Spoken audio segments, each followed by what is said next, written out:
Gas! Waktu dong. Oke. Kita mau makan lagi. Ayo. Bye-bye. Kita akan segera makan lagi. Ya lo duluan deh. Oke. Aku mau makan lagi pokoknya.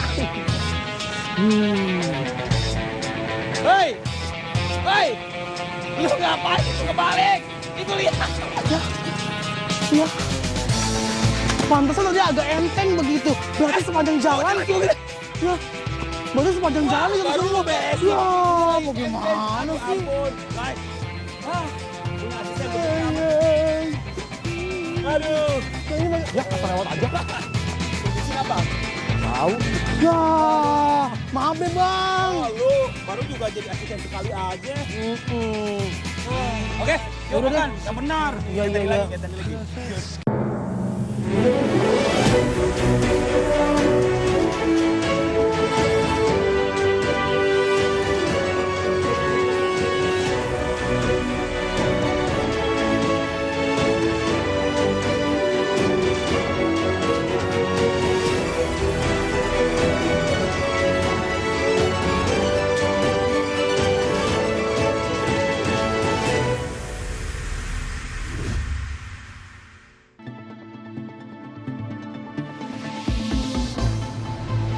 Indonesia's digital economy in 2025 is projected to reach 1.2 trillion US dollar.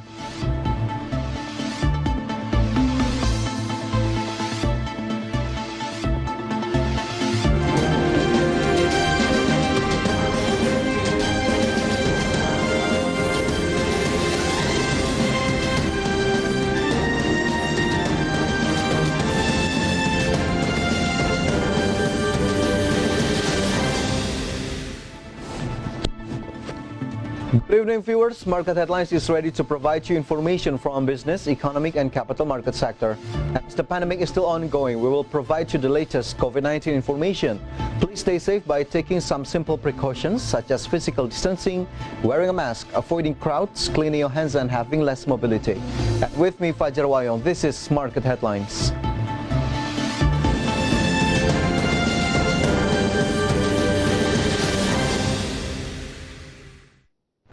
Let's start market headlines. Finance Minister Sri Mulyani said that Indonesia's digital economy is the largest in value in Southeast Asia.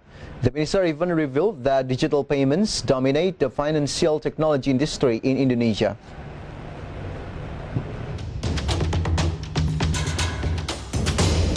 Finance Minister Sri Mulyani Indrawati has said that Indonesia's digital economy is the largest in value in Southeast Asia, with the total gross merchandise value reaching 70 billion US dollar. Di Indonesia, kita semuanya memahami bahwa kita memiliki potensi yang luar biasa. Penelitian oleh Google, Temasek, dan Bain Company menunjukkan bahwa pembayaran digital akan terus tumbuh kuat di Indonesia dengan nilai transaksi bruto pada tahun 2025 akan mencapai 1,2 triliun US dollar. Selain itu, nominal transaksi uang elektronik di Indonesia juga meningkat dari hanya 2 triliun rupiah pada tahun 2012 telah meningkat lebih dari 100 kali menjadi 205 triliun pada tahun 2020. According to the research by Google, Temasek, and Bain & Company, digital payments will continue to grow strongly in Indonesia, with gross transactions value expected to reach 1.2 trillion US dollar in 2025, she noted. Digital payments dominate the financial technology industry in Indonesia, in addition to peer-to-peer lending, which in recent years has continued to increase both in terms of the number of borrower accounts, lender, and the total loan nominal, she added. Hence, the digital financial sector, including fintech, is in a strong position to play an increasingly important role, she added. IDX Channel reports. Meantime, as stated by Bank Indonesia Governor, Indonesia's e-commerce transaction value is projected to reach 530 trillion rupiah in 2022. And to support achievement of the forecasted value, the central bank is committed to driving improvement in 4 areas, including infrastructure.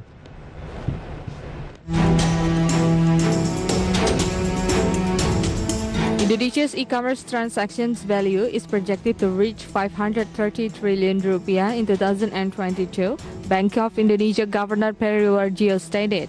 The governor reiterated the central bank's commitment to driving improvement in 4 areas to support achievement of the forecasted value and maximize the potential offered by the e-commerce sector. E-commerce yang tahun depan sekitar 530 triliun, tahun ini 403. We are faster growing. Dan ini adalah market yang banyak. What need to be done to be faster? Ya Pak. 4 point. 1 adalah infrastructure connectivity. Of course, digital connectivity a must. But digital connectivity, we will not get the use of the market of retail physical connectivity. Fintech cannot grow without e-commerce, because who will be reaching the market? E-commerce, right? The government remains committed to boosting the development of infrastructure, including of transportations and logistics, to ensure nationwide coverage of digital infrastructures and access. Improvement in infrastructure of the digital ecosystem, including the digital banking system, financial technology system, and e-commerce infrastructure was the second area of focus highlighted by Warjio. Integrations of the 3 systems is a must, the governor remarked, adding that the financial technology system is dependent on the digital banking infrastructure as its backbone, and e-commerce plays its role in expanding its user reach. The central bank has applied reform in the payment system, being the 3rd area to be improved to boost the e-commerce transactions infrastructure in Indonesia, he affirmed. IDX Channel reports.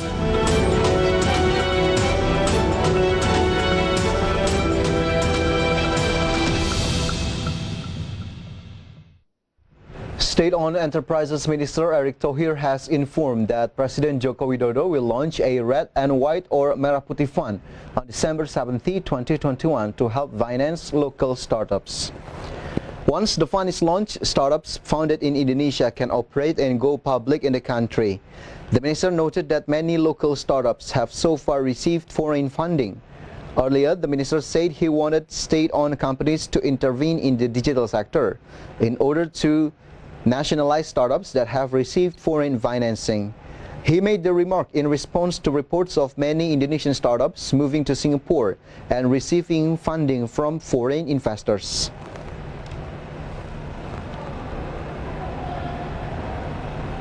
Disampaikan, startup hari ini semuanya asing diinvestasi. Karena itu nanti 17 Desember insya Allah Bapak Presiden akan meluncurkan yang namanya Merah Putih Fund.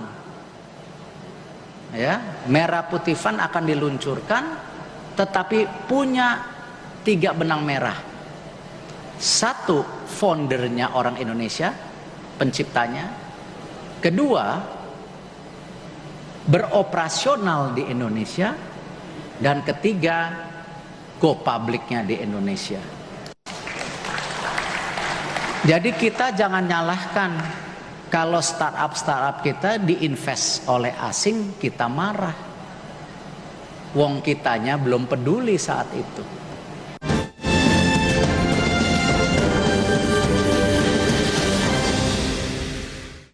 And moving on to global update, the G7 warned that Russia faces massive consequences and severe costs if President Vladimir Putin attacks Ukraine. Meanwhile, Nicaragua has become the latest country to cut diplomatic ties with Taiwan in favor of China. More stories on today's International Minute. A Supreme Court judge in Brazil has ruled that foreign visitors will need to provide a COVID-19 vaccination certificate to enter the country. The ruling invalidates regulations issued previously by the National Health Agency, demanding only a negative PCR test for foreign arrivals. The judge said it would be impossible to check all visitors and prevent the spread of new Omicron variant. Lenient measures had made the country popular among non-vaccinated tourists. Tens of thousands of people have staged a protest in Austria against measures to curb the spread of COVID-19, including mandatory vaccinations. Police says that 44,000 people rallied in the capital, Vienna, the fourth straight weekend of demonstrations. Last month, Austria became the first Western European country to reimpose a lockdown for those who are vaccinated, which ends on Sunday. But restrictions will continue for unvaccinated people. Nicaragua has become the latest country to cut diplomatic ties with Taiwan in favor of China.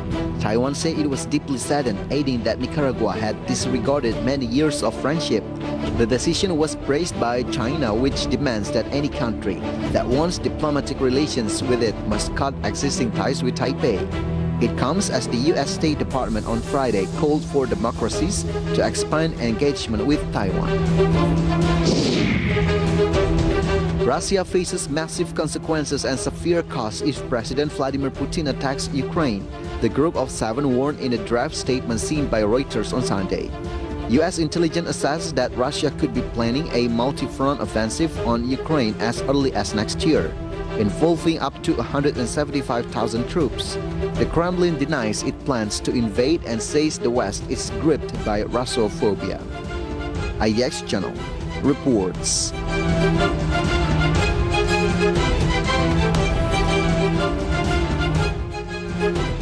Market headlines will be back. Stay tuned with us.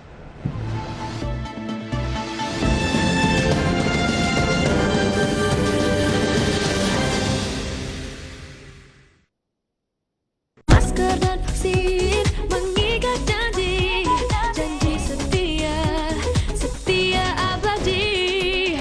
Oh, oh, oh, oh, masker, oh vaksin, kau buat sejati.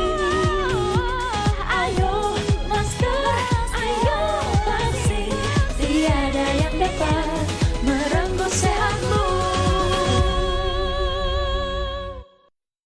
Kementerian Pariwisata dan Ekonomi Kreatif secara tegas akan memperketat bagi para wisatawan asing yang akan liburan ke Bali. Ya, nantinya wisatawan asing harus melakukan swab PCR sebelum keberangkatan. Para wisatawan-wisatawan yang sehat, para wisatawan yang sudah tervaksin. Selama pandemi, banyak armada taksi dari Taksi di Thailand menganggur. Berencana akan melepaskan saham holding BUMN pertambangan Main ID di Bursa Efek Indonesia. Pak Diki, sebelum membahas lebih jauh, apa nih? Ada varian baru dari COVID-19 yaitu Omicron. Omicron ini 1,3 kali lebih cepat menular dari Delta varian. Para petinggi negara anggota G20 sepakat untuk mengurangi pemanasan global hingga 1,5 derajat Celcius. Kita bisa target kita maju, tetapi dengan bantuan teknologi dan investasi dari internasional. Kementerian Keuangan menilai pemulihan ekonomi akibat pandemi COVID-19 belum berjalan secara merata di seluruh. Pemulihan ekonomi global tidak merata.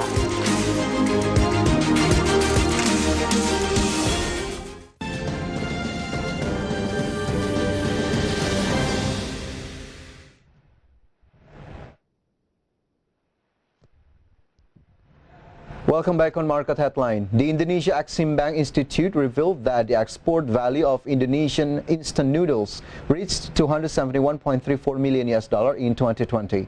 That figure increased 22.96% from the previous year.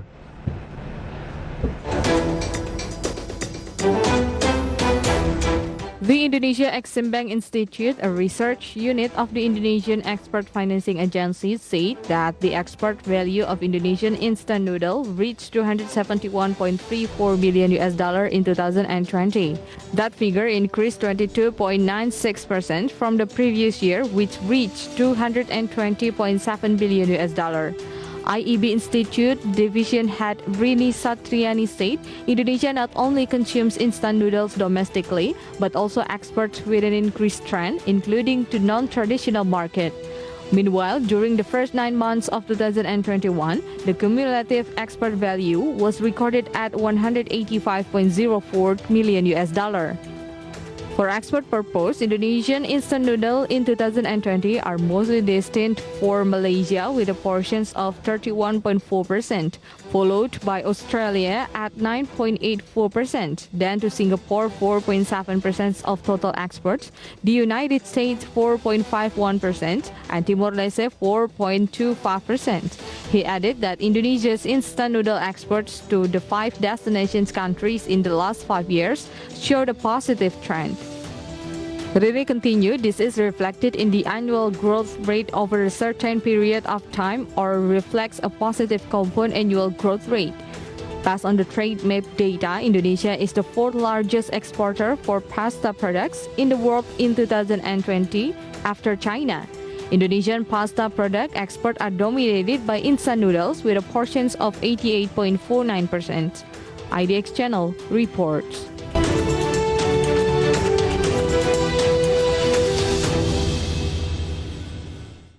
Transportation Minister Budi Karya Sumadi instructed aviation industry stakeholders to boost health protocol enforcement and perform ramp checks for aircraft and airmen to handle a surge in passengers during the Christmas and New Year holidays. The minister noted that 700 flights were operating and 4,000 foreign passengers arrived in Indonesia on a daily basis. The minister urged aviation industry stakeholders, including airport operators and authorities, airline companies, flight navigation agencies, customs and excise offices, immigration offices, quarantine offices, port health offices, and other relevant institutions to ensure the enforcement of health protocols to prevent COVID-19 cases from surging during the holiday period. The minister also suggested authorities to designate more quarantine locations to cater to international passengers arriving in Indonesia and prevent the facilities from becoming overloaded. Moreover, he instructed the Directorate General of Civil Aviation to perform ramp inspections of flight apparatus serving passengers at airports. During his inspection of the airport, Sumadi had observed a ramp check procedure performed on an Airbus A330 aircraft bound for Bali.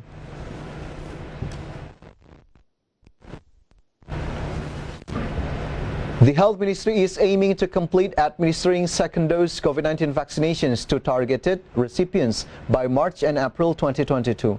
By that time, the government is targeting to vaccinate 70% of the population.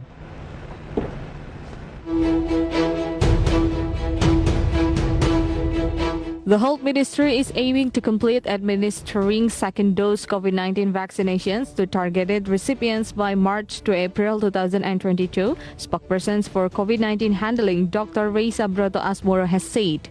By that time, the government is targeting to vaccinate 70% of the population. Indonesia menduduki peringkat kelima negara dengan jumlah terbanyak vaksinasi COVID-19 dosis lengkap, setelah Tiongkok, India, Amerika Serikat, dan Brazil. Kemenkes RI sendiri telah mentargetkan vaksinasi lengkap untuk 208,2 juta warga yang akan dicapai di Maret atau April tahun depan. The government is targeting to give 208.26 million Indonesian people both doses of the COVID-19 vaccine as part of efforts to build herd immunity against the coronavirus. She then invited all parties to help make the COVID-19 vaccination program a success, either through participating in government programs or the mutual cooperation mechanism promoted by the Indonesian Chamber of Commerce and Industry or KADIN and the private sector. She underlined the importance of vaccines that have been proven effective in reducing morbidity and mortality upon COVID-19 exposure. In addition, vaccination is now becoming a requirement for domestic and overseas travel, she noted. IDX Channel reports. The Ministry of Public Works and Public Housing is committed to increasing the ease for low-income communities to have decent housing through subsidized housing financing assistance. The minister has allocated 28 trillion rupiah for housing subsidy in 2022.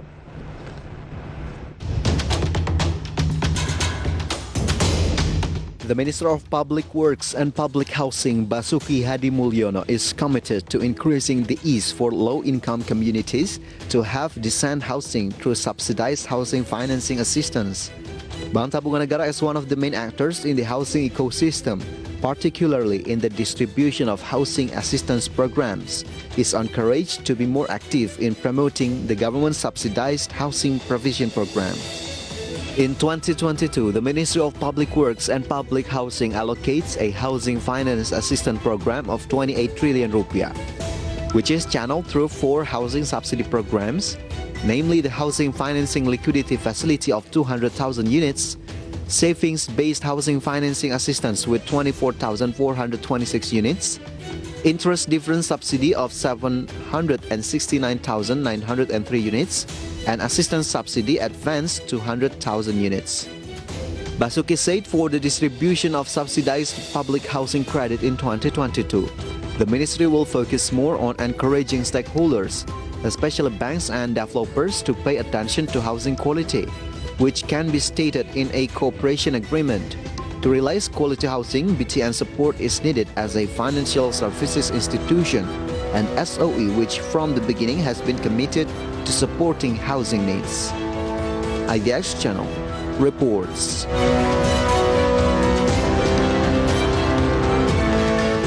We'll be back with informations from the capital market sector. Stay tuned.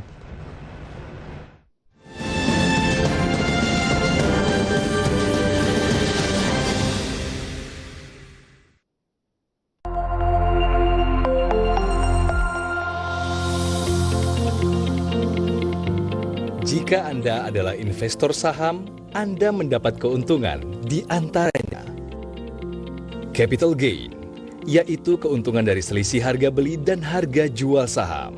Dividen, yaitu pembagian laba kepada pemegang saham.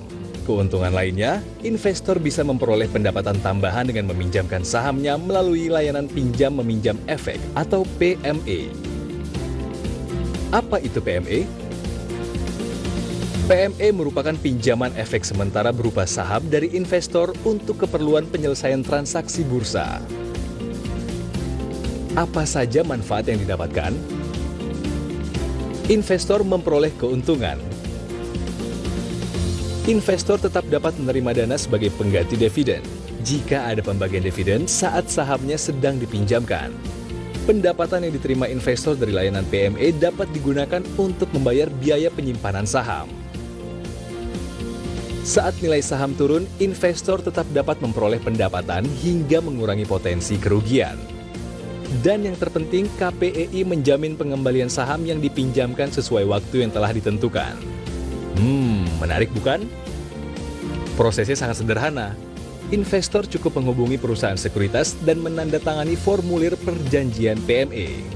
Selanjutnya, jika terdapat kebutuhan penyelesaian transaksi bursa oleh peminjam, saham yang akan dipinjamkan diserahkan kepada KPEI melalui perusahaan sekuritas. Setelah proses PME selesai, maka KPEI akan mengembalikan saham yang telah dipinjamkan dan memberikan pendapatan kepada investor melalui perusahaan sekuritas. Segera hubungi perusahaan sekuritas Anda, Customer Care KPEI, atau kunjungi website kami untuk mengetahui layanan PME. PME, pinjamkan sahamnya, dapatkan manfaatnya.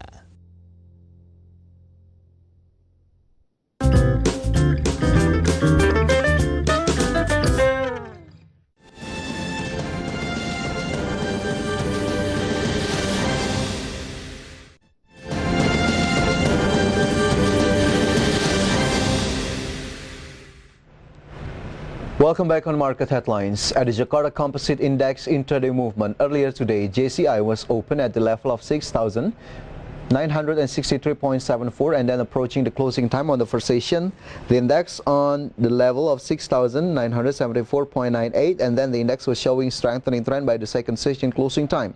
JCI was closed at level 6,662.87. JCI went up 0.15%. And let's see the sectoral movement. Leading the dynamics of today's trading, we got transportation and logistic, went up 3.14%, cyclical went up 2.4%, industry went down 1.55%, and infrastructure went down 0.7%. And from sectoral movement, let's see the top gainers and top losers.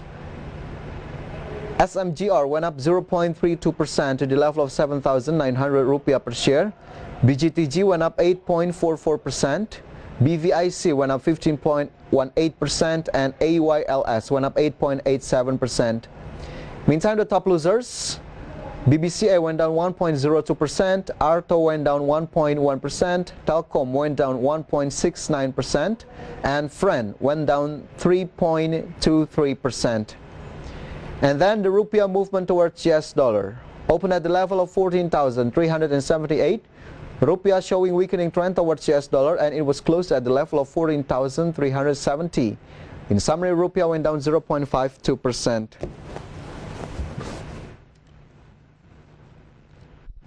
Transcoal Pacific is optimistic that the number of cargo transportation in 2022 will increase. Therefore, the company plans to add new fleets in 2022.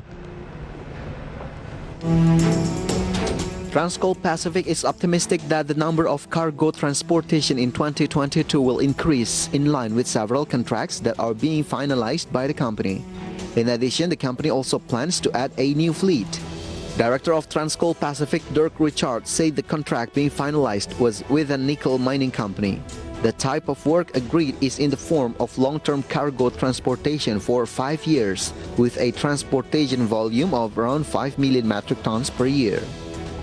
The company is currently in the final negotiations for the transportation of coal cargo using the mother vessel, with a transportation volume of around 4 million metric tons per year.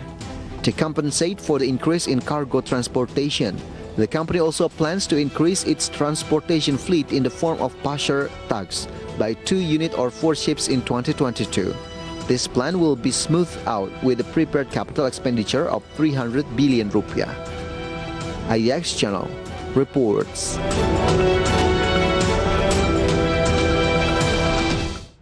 Gunung Rajapaksi has prepared a capital expenditure of up to $72 million in 2022. The budget allocation is expected to enable the company to increase revenue by 70% next year. Gunung Rajapaksi has prepared a capital expenditure of $54 to $72 million in 2022, or equivalent to 773.32 billion rupiah. The allocation is expected to enable the company to increase revenue by 50%, even up to 70% next year.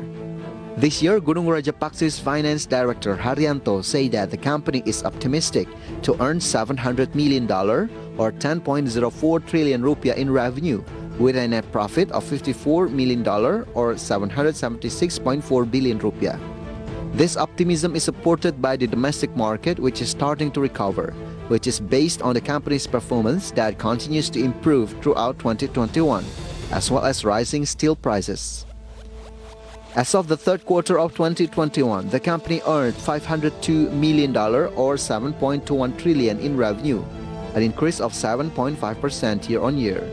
Meanwhile, gross profit increased 363% year-on-year to $71 million or 1.02 trillion rupiah, followed by an increase in EBITDA and net profit, respectively 235% year-on-year and 369% year-on-year.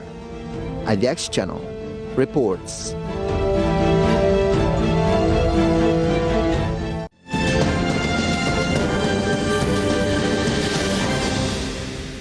And step aside from market condition as the efforts in achieving herd immunity is still going on. Here is an update data about COVID-19 vaccinations in Indonesia.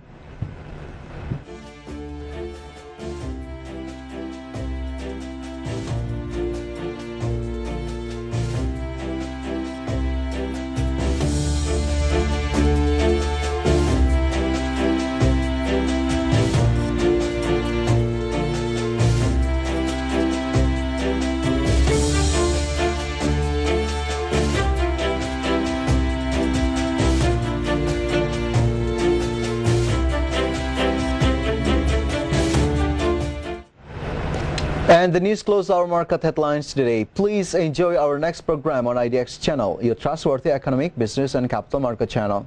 And to prevent the spread of COVID-19, always wear a mask and get vaccinated immediately. Masks have been shown to reduce the risk of transmission by 80%, while vaccines minimize the risk of death by 73%. So let's wear a mask and get vaccinated, because masks and vaccines keep us healthy and happy. And I'm Fajar Wayong. Have a nice evening and stay safe.